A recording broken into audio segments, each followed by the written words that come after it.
A group of female Iraqi activists took to the streets of Baghdad last Friday and were met with a violent confrontation. They began to beat the feminists of my organization severely with those sticks.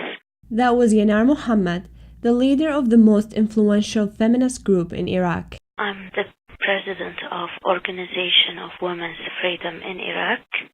Consider ourselves frontline feminists in Iraq who are secular, egalitarian. We work mostly on programs of violence against women. The Arab Spring swept across Iraq in February, with demonstrators protesting against government corruption and failure to deliver basic public services. Dozens of protesters died on February 25th, the National Day of Rage.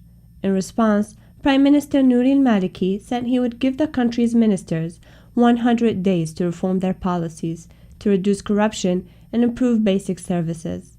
Protesters have just now taken again to Tahrir Square in Baghdad to mark the end of Maliki's 100-day time frame for reform. This time, Muhammad says her group was met with brutal force. And we were surprised that there were some security people, very athletic people, dressed in civilian clothes, stormed at our activists. They were chanting slogans as to "Long live the sole leader, the Prime Minister Maliki," and they took the slogans that we were raising, they tore them apart and held the sticks in their hands and began to beat the feminists of my organization severely with those sticks while saying obscenities at them such as prostitutes, whores, and then began to sexually harass them in front of thousands of people, believing that this was the way to send political women home in humiliation.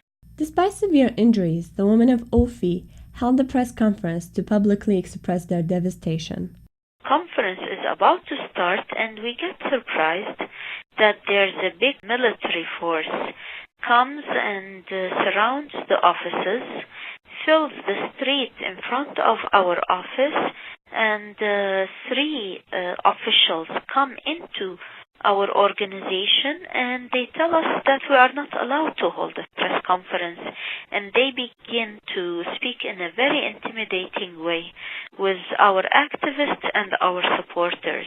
And all of this happens for the mere reason that the women decided to come forward with their stories.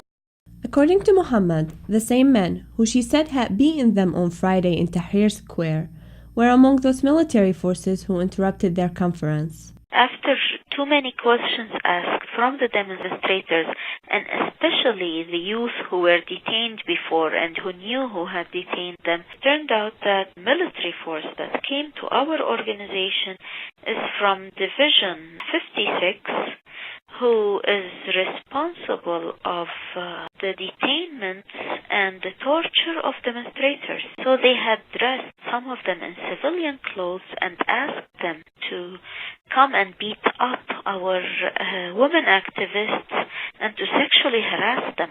Yanar Muhammad said that in spite of threats from those government officials, members of OFI reported this incident to local and international media channels. So the media, and some of them are international media like the Washington Post, decided to interview one of the women who was heavily beaten and harassed after what the Prime Minister has done and thought he will send us back home. Now he has a heavy scandal on his shoulders.